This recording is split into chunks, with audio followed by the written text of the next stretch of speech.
ඔබ ඩයස්පෝරාවත් දෙක්ක කරන ගණදෙනුව කරගන්න. ඒක ඔබේ ප්‍රශ්නයක්. மஹிந்த ராஜபக்சவுக்கு 400 வருடங்களாவது சிறை தண்டனை வழங்க வேண்டும், அதற்கான குற்றங்களை அவர் செய்திருக்கின்றார் என்ற அடிப்படையிலே இப்போது சரத் பொன்சேகா அவர் சார்ந்த குற்றங்களை இப்போது அடுக்க ஆரம்பித்திருக்கின்றார். ரணிலை தொடர்ந்து மஹிந்தவும் விசாரிக்கப்பட போகின்றார் என்ற செய்திகளும் தீவிர பேசுபொருளாக மாறி இருக்கின்றது. அதோடு இந்த உதயகம்மன்கள் நாட்டை விட்டு தப்பியோடி தலைமறைவாகிவிட்டார் என்று தேடுகின்ற போதுதான் இப்போது அவர் தாய்லாந்து ஒன்றிலே தனியார் தங்குமிட விடுதி ஒன்றிலே தலைமறைவாக இருப்பதாகவும் அங்கிருந்து கொண்டு இலங்கைக்கு கடிதம் அனுப்பி இருக்கின்றார். தன்னை கைது செய்ய வேண்டாம் என்று குற்றத்தடுப்பு விசாரணை பிரிவிடம் சொல்லுங்கள் என்ற அடிப்படையிலே கெஞ்ச ஆரம்பித்திருக்கின்றார் உதயகம்மன்வல. அதோடு இந்த பாதாள உலகக்குழு உறுப்பினர்கள் சொல்லப்படுகின்ற 5 நடத்தப்பட்ட விசாரணைகளிலே இசாரா செவ்வந்தி இருக்கின்ற இடம் தெரிய வந்திருப்பதாகவும் அது தொடர்பாக ஒரு தனிக்குழு அமைக்கப்பட்டு அந்த குழு துபாய் நோக்கி பயணித்திருப்பதாகவும் சொல்லப்பட்டிருக்கின்றது. இந்த விடயங்கள் பற்றித்தான் இந்த தொகுப்பினூடாக முழுமையாக பேச போகின்றோம். அன்புறவுகள் எல்லோருக்குமே வணக்கம். இந்த நாட்டை விட்டு தப்பியோடி விட்டார் என்று சொல்லப்பட்டு வந்த இந்த உதய கம்மன்வல எங்கே என்றுதான் பல நாட்களாக, அதாவது 2 நாட்களாக தேடி வருகின்றார்களாம் போலீசார். ஏன் எதற்காக என்று பார்க்கின்ற போது பல்வேறு சர்ச்சையான கருத்துக்கள், இனவாதத்தை தூண்டக்கூடிய கருத்துக்களை தெரிவித்தார் என்ற அடிப்படையிலே குற்றத்தடுப்பு விசாரணை பிரிவு வரை கைது செய்ய இருக்கின்றது என்பதை கேள்விப்பட்டவுடனே நாட்டை விட்டு தப்பி சென்று விட்டாராம் இந்த உதய கம்மன்வல. இப்போது கடிதம் ஒன்றை அனுப்பியிருக்கின்றார். அவரே ஒரு சட்டத்தரணி, அதுவும் பிள்ளையானுக்காக முன்னிலையான சட்டத்தரணி. பிள்ளையான் கைது செய்யப்பட்டவுடன் கவலையில் அவருக்காக முன்னிலையான சட்டத்தரணி இப்போது வெளிநாடு ஒன்றே தலைமறைவாக, அதுவும் தாய்லாந்திலே தலைமறைவாக இருந்து கொண்டு இப்போது அங்கிருந்து ஒரு கடிதம் ஒன்றை தன்னுடைய சட்டத்தரணிகளுக்கு அனுப்பியிருக்கின்றாராம். இந்த மேல் நீதிமன்றத்திலே மேன்முறையீட்டு மனு ஒன்றை தாக்கல் செய்வதற்காக, குறிப்பாக தன்னை கைது செய்ய வேண்டாம் என்ற அடிப்படையிலும் தான் கதைத்தது இனவாத கதை அல்ல என்பதையும் தெளிவுபடுத்துகின்ற முகமாக அந்த மேல்முறையீட்டு மனுவினை இப்போது மேல் நீதிமன்றத்திலே தாக்கல் செய்திருப்பதாக சொல்லப்பட்டிருக்கிறது. அவரே இந்த விடயத்தை ஒரு பிரத்யேகமான ஒரு ஊடகம் ஒன்றுக்கு செய்தியிலே வழங்கி இருக்கின்றார் என்பதுதான் மிக மிக முக்கியமான விடயம். இதன் பின்னர் தான் இவர் இப்போது தாய்லாந்திலே இருக்கின்றார் என்ற விடயமும் வெளிச்சத்துக்கு வர ஆரம்பித்திருக்கின்றது. எனவே எதற்காக இந்த உதய கம்மன்வல தப்பியோட வேண்டும்? கதை இந்த அரசாங்கம் ஆட்சிக்கு வந்தது முதற்கொண்டே கடுமையாக இந்த அரசாங்கத்தை எதிர்ப்பதிலே விமல் வீரவம்ச, உதய கம்மன்வல போன்றவர்கள், அதோடு இந்த நாமல் ராஜபக்ச போன்றவர்கள் முன்னிலையிலே இருந்தார்கள். அதில் அனைத்துக்கும் மேலாக ஒரு படி மேலே இந்த உதய கம்மன்வல தான் முன்னிலை வகித்து வந்தார். இந்த அரசாங்கத்தை எதிர்ப்பது, அதாவது சின்ன சின்ன விடயங்களை வைத்துக்கொண்டு இந்த அரசாங்கத்தை தாக்கி பேசுவது, குறிப்பாக உயிர்த்த ஞாயிறு குண்டு தாக்கல் தொடர்பாக விசாரணைகள் ஆரம்பிக்கப்பட்டவுடன் ஒரு தாக்குதலை நடத்தியிருந்தார். அந்த பேச்சினூடாக பிள்ளையான் கைது செய்யப்பட்டவுடன் ஒரு தாக்குதலை நடத்தியிருந்தார். இப்படியாக அரசாங்கம் கொண்டு வருகின்ற ஒவ்வொரு திட்டத்திற்கும் தாக்குதல்களை நடத்தி பேசியிருந்தார், தாக்கி பேசியிருந்தார் இந்த உதய கம்மன்வல. அப்படி இருக்கின்ற போதுதான் வெளிநாட்டிற்கான பயணத்தை, குறிப்பாக ஜெர்மன் போன்ற ஐரோப்பிய நாடுகளுக்கான பயணத்தை அனுர்குமார் திசாநாயக் அவர்கள் மேற்கொள்கின்ற போது புலிகளை சந்திக்க சென்று விட்டார், புலிகளுடன் உரையாட ஆரம்பித்திருக்கின்றார் என்று ஒரு சில விடுதலை புலி உறுப்பினருடைய பெயரையும் சொல்லி அவர்களோடு பேச ஆரம்பித்திருக்கின்றார். இந்த அனுர்குமார் திசாநாயக் என்ற அடிப்படையிலும் டயஸ்போராக்களுக்கு எங்களுடைய நாட்டை காட்டிக் கொடுக்கின்றார், எங்களுடைய ராணுவ வீரர்களை காட்டிக் கொடுக்கின்றார் என்ற அடிப்படையிலும் பலதரப்பட்ட கருத்தை தெரிவித்து வந்தார். அதோடு சிறிது நாட்களுக்கு முன்னர் கைது செய்யப்பட்டிருந்த முன்னாள் கடற்படை தளபதியாக இருக்கின்ற நில்சாந்த உலுகுந்தென்னவை அவர் சார்ந்த வழக்கொன்றிற்காக இந்த அணிவகுப்பிலே வைத்து முன்னாள் விடுதலை புலிகளினுடைய புலனாய்வு துறையிலே ஒரு பொறுப்பாளராக இருந்த அந்த உறுப்பினரை கொண்டுதான் அவருடைய வாக்குமூலம் பெறப்பட்டிருக்கிறது. குறிப்பாக நிசாந்த உலுகுந்தினவை அடையாளப்படுத்துவதற்கு இவர்தான் அந்த நபரா அல்லது இவர்தான் அந்த குற்றத்தை இழைத்தாரா என்பதை அடையாளப்படுத்துவதற்கு அடையாள அணிவகுப்பிலே அதற்கு சாட்சியம் அளிப்பதற்காக விடுதலை புலிகளின் முன்னாள் உறுப்பினர் ஒருவரை கொண்டு வந்து விட்டார்கள்.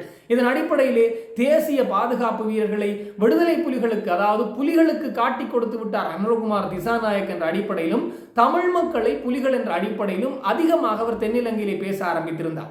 இவை அனைத்தையும் கேள்விப்பட்டுக் கொண்டிருந்தார்கள், இவை அனைத்தையுமே சகித்துக் கொண்டிருந்தார்கள் இந்த அரசாங்கம். அதிலும் பலதரப்பட்ட இந்த அரசு ஆதரவு நிலைப்பாடு கொண்ட அமைப்புகள் சகித்துக் கொண்டிருந்தது. ஆனால் ஒரு சட்டத்தரணியாக இருக்கிற அச்சல செனவிரத்தன் என்று சொல்லப்படுகிற ஒரு சட்டத்தரணி உடனடியாக குற்றத்தடுப்பு விசாரணைக்கு சென்று இவர் இனவாதத்தை தூண்டுகின்ற வகையிலே கருத்துக்களை முன்வைத்து வருகின்றார். இதை அவதானிக்கும்படி குறிப்பிட்டிருக்கிறார்கள்.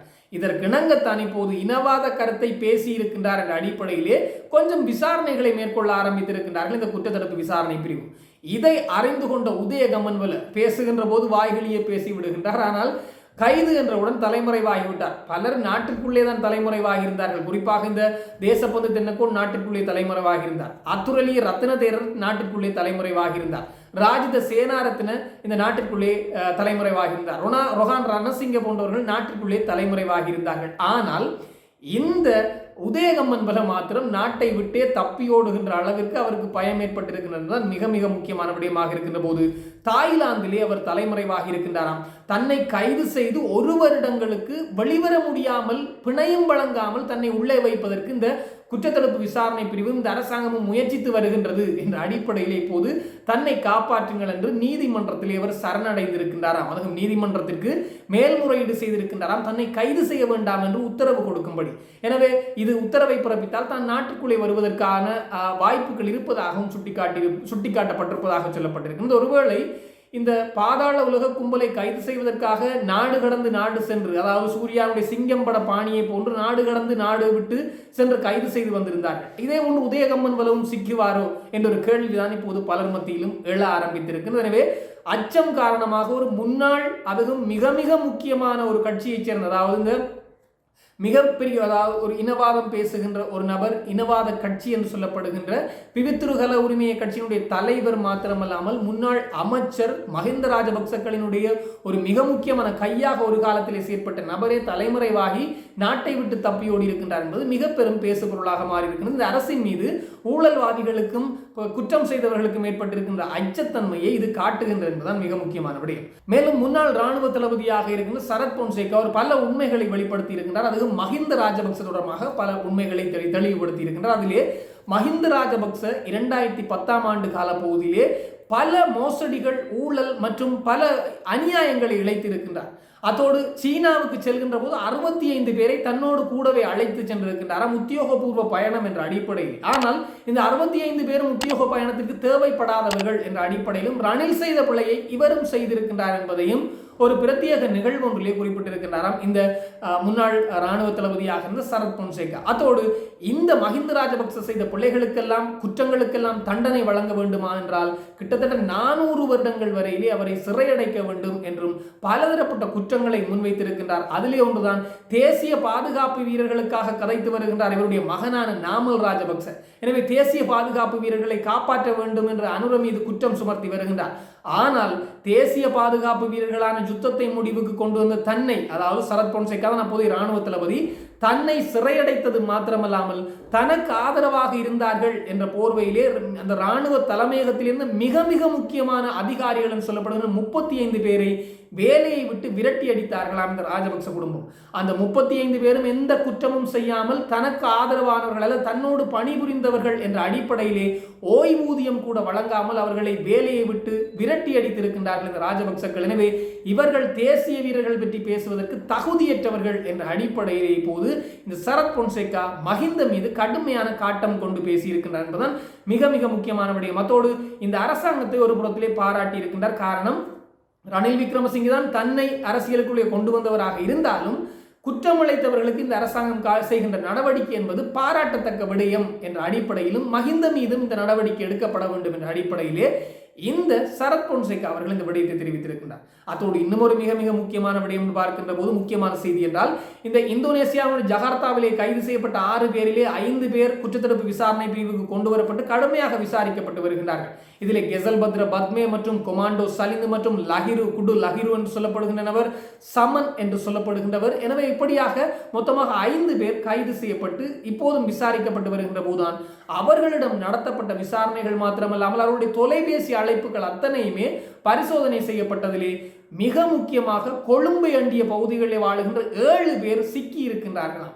இந்த 7 பேரும் ஆயுத கடத்தல்கள், போதைப் பொருள் கடத்தல்கள், துப்பாக்கி சூட்டு சம்பவங்களிலே மிக முக்கிய தலைகள் என்று சொல்லப்படுகின்ற அந்த 7 பேரும் சிக்கி இருக்கின்றார்கள். அவர்களை கைது செய்வதற்காக இப்போது இந்த 6 பேரையும் இந்தோனேசியா சென்று கைது செய்து வந்த அதே போலீஸ் அதிகாரியாக இருக்கின்ற ரொஹான் ஒலுகல மற்றும் இந்த மஹிந்த ஜெயசுந்தர போன்றவர்கள் இப்போது நியமிக்கப்பட்டிருப்பதாகவும் அவர்கள் அடங்கிய குழு இப்போது அந்த 7 பேரையும் தேடிச் சென்ற போது அவர்கள் வீட்டிலிருந்து குடும்பத்தோடு தலைமறைவாகிவிட்டார்கள். அவர்களை கைது செய்வதற்கான வேலைகளை இப்போது அரசாங்கம் ஈடுபட்டிருப்பதாக, அதாவது அதிகாரிகள் ஈடுபட்டிருப்பதாகவும் சொல்லப்பட்ட வேளையில்தான் இசாரா செவ்வந்தி எங்கே இருக்கின்றார் என்ற உண்மையை, குறிப்பாக இந்த சமன் என்று சொல்லப்படுகின்ற அந்த நபரும், இவர்களுக்கு எல்லோருக்குமே வேறு பெயர் இருக்கின்றது, இந்த பெயர்கள் அத்தனையுமே இவர்களுடைய புனை பெயர்கள் தான். அத்தோடு சமனும் அத்தோடு லகிரு என்று சொல்லப்படுகின்ற அந்த நபரும் இந்த உண்மைகளை சொல்லி இருக்கின்றார்களாம். இசாரா செவ்வந்தி எங்கே இருக்கின்றார் என்றும், அத்தோடு கெசல்பத்ர பத்மையும் வாயை திறந்திருக்கின்றார்.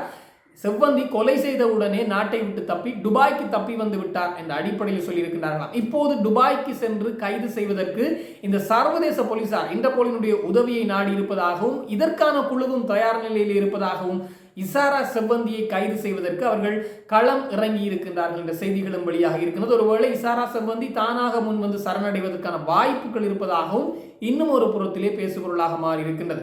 எனவே இப்போது தீவிர நடவடிக்கைகளை இந்த அரசாங்கமும் ஒவ்வொரு துறை சார்ந்த ஒவ்வொரு அதிகாரிகளும் மேற்கொண்டு வருகின்றார்கள். அதிலும் குற்றத்தடுப்பு விசாரணை பிரிவு என்பது தீவிர நடவடிக்கைகளை மேற்கொண்டு வருகின்ற போதுதான் இந்த உதய கம்மன்வல விடயம் தீவிர பேசுபொருளாக இருக்கின்றது. எந்த ஒரு காரணத்திற்காக இப்போது உதய கம்மன்வல அதை பேசிவிட்டேன் என்று தலைமறைவாக இருக்கின்றாரோ அதே கருத்தை நாமல் ராஜபக்ச ஓரிரு நாட்களுக்கு முன்னர் தெரிவித்திருக்கின்றார். அவர் தெரிவித்த கருத்தும் இந்த அரசாங்கம் டயஸ்போராவினுடைய பணத்திற்காகவும் டயஸ்போராவை திருப்திப்படுத்துவதற்காகவும், அவர்கள் டயஸ்போரா என்று சொல்வதெல்லாம் புலம்பெயர்ந்திருக்கின்ற என்னுடைய தமிழர்களை, எனவே அவர்களுடைய பணத்திற்காகவும் அவர்களை திருப்திப்படுத்துவதற்காகவும் தேசிய வீரர்களை பழி வாங்குகின்றார்கள். அதிலே இந்த நிசாந்த உலுகுந்தன் சொல்லப்படுகிற முன்னாள் கடற்படை தளபதி கைது செய்யப்பட்டிருக்கின்றார்.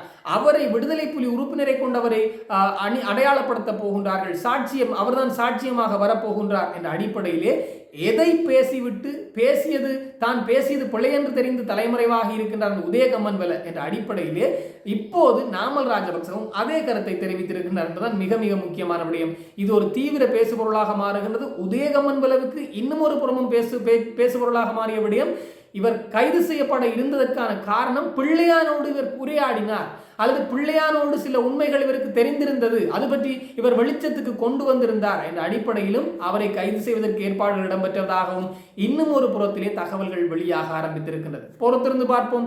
இந்த உதயகம்மன்வலவை நாடு விட்டு நாடு சென்று தூக்க போகின்றார்களா அல்லது அவராகவே வந்து சரணடைய போகின்றாரா? இந்த இசாரா செவ்வந்தி விடயம் எப்படி கடந்து செல்ல போகின்றது என்பதை பொறுத்திருந்து பார்ப்போம். இது தொடர்பாக இன்னும் பல தகவல்கள் வருகின்ற போது உடனுக்குடன் தெரியப்படுத்த நானும் தயாராக இருக்கிறேன். அதுக்கு முதல் மிஸ்டர் ஈழத்தமிழன் எனது யூடியூப் சேனலுக்கு நிறைய பேர் உங்களுடைய ஆதரவுகளை தந்து கொண்டிருக்கிறீர்கள். எல்லோருக்குமே என்னுடைய மனமார்ந்த நன்றிகள். இந்த காணொலிக்கு நீங்களும் புதுசாக வந்திருந்தால் நீங்களும் இந்த சேனலை சப்ஸ்கிரைப் பண்ணுங்க, லைக் பண்ணுங்க, கமெண்ட்ஸ் பண்ணுங்க. இந்த காணொலி பிடிச்சிருந்தால் உறவினர்கள் நண்பர்களுடனும் பகிர்ந்து கொண்டீங்கன்றால் எனக்கும் ஒரு ஆதரவாக இருக்கும்.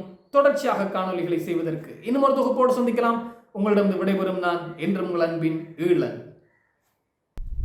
வணக்கம்.